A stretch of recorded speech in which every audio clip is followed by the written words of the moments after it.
Olá, meu nome é Guilherme Colim, do canal Saiba Direito, sócio do escritório Colim Ramos e Jesus Advogados. Hoje falarei sobre a polêmica MP 871, recentemente convertida em lei pelo Congresso Nacional. Ela trouxe várias alterações na lei previdenciária. Ela vai muito além da singela pretensão de combater fraudes junto ao INSS. No vídeo de hoje, falarei sobre algumas alterações na pensão por morte. Em vídeos futuros, falarei sobre outras questões também. Portanto, fique atento, assista ao vídeo e, se possível, curta e compartilhe para fortalecer o canal e ajudar outras pessoas. A MP 871, que foi vendida para a população como uma pretensão singela de combater fraudes no INSS, na verdade, trouxe uma série de prejuízos e algumas heresias do ponto de vista técnico-jurídico. Para o cidadão comum, eu sugiro que acesse o site do Google, coloque Lei 8.213 e vá no artigo 74. O artigo 74 da Lei Previdenciária, que é essa que acabei de mencionar, ela prevê algumas regras para a pensão por morte.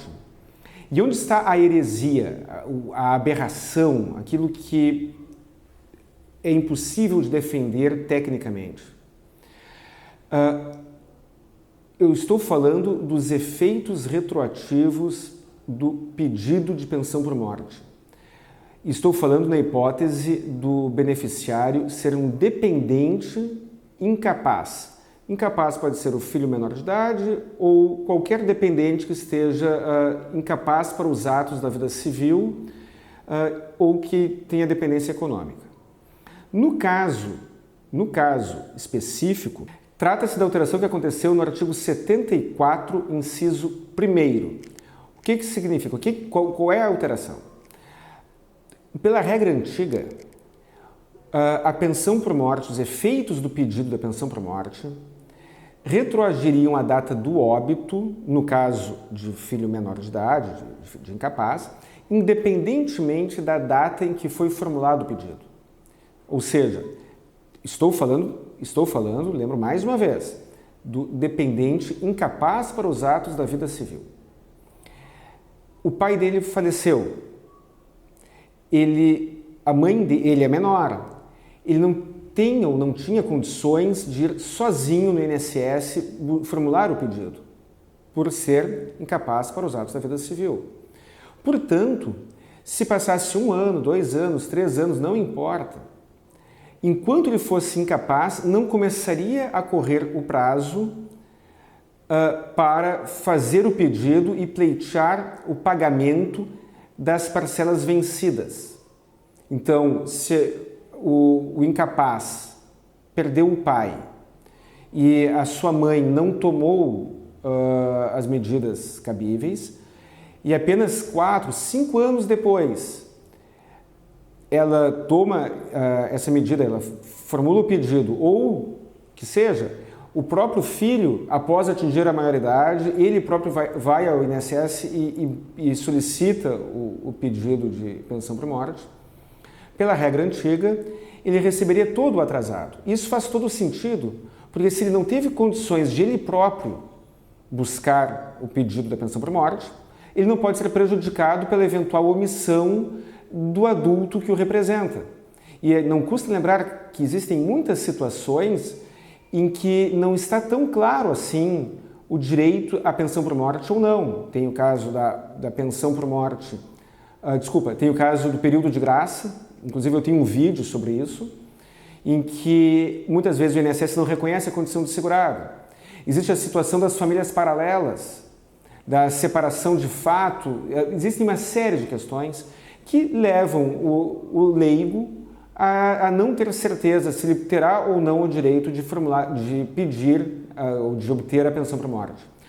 A medida provisória 871 alterou o texto, então, do artigo 74, inciso 1º, dando ao dependente incapaz o limite de 180 dias para formular o pedido e receber as parcelas vencidas, Ou seja, pela regra atual, se o pai falece, deixando filhos menores, que é uma situação mais comum em termos de incapacidade, e a mãe formular o pedido administrativo após 180 dias a contar do óbito, a pensão por morte será paga, mas com efeito da data de entrada do requerimento para frente.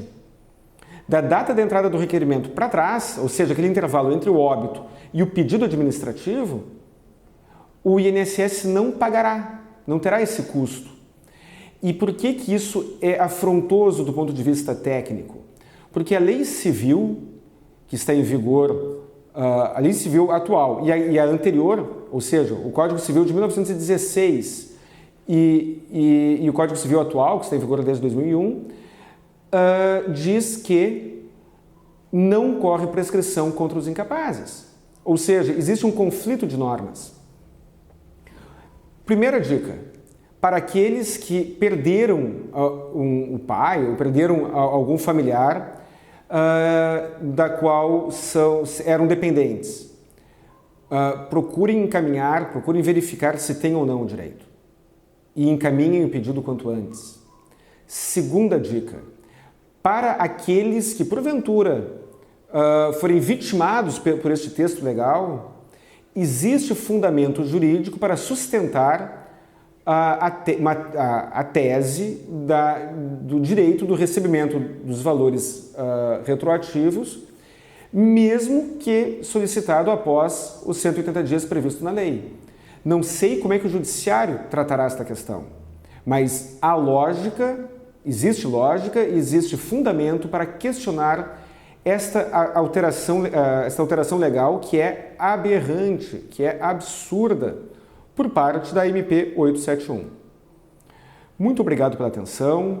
Reitero o pedido de que este vídeo seja curtido e compartilhado, porque quanto maior for a divulgação dessas informações, menor será o número de pessoas prejudicadas. Até o próximo vídeo.